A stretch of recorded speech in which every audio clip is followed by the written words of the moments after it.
Connected हैं। पूरे circuit में करंट एक जैसा रहता है।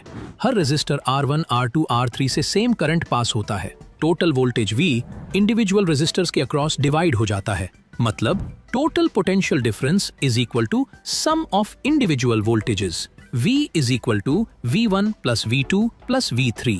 अब अगर इसमें ओम्स लॉ अप्लाई करें तो हमें पता चलेगा कि जब भी कई सारे रेजिस्टर्स सीरीज में एक के बाद एक जुड़े होते हैं तो इस पूरे कॉम्बिनेशन का टोटल रेजिस्टेंस Rs उन सभी individual resistances R1, R2, R3 के सम के बराबर होता है।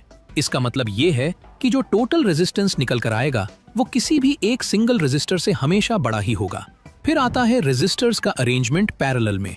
जब रेजिस्टर्स के सारे स्टार्टिंग पॉइंट्स एक साथ और सारे एंडिंग पॉइंट्स एक साथ जुड़े हों, यानी दो कॉमन पॉइंट्स के बीच, तो उसे पैरेलल कनेक्शन कहते हैं। इस अरेंजमेंट में टोटल करंट हर ब्रांच में डिवाइड हो जाता है।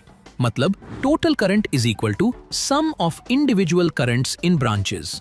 I is equal to I1 plus I2 plus I3।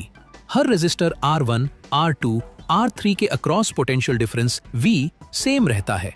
इन दोनों इक्वेशंस में अगर ओम्स लॉ अप्लाई करें तो हमें पता चलेगा कि जब कई सारे रेजिस्टर्स पैरेलल में ज्वाइन किए जाते हैं तो उनके टोटल इक्विवेलेंट रेजिस्टेंस का रेसिप्रोकल हर एक इंडिविजुअल रेजिस्टेंस के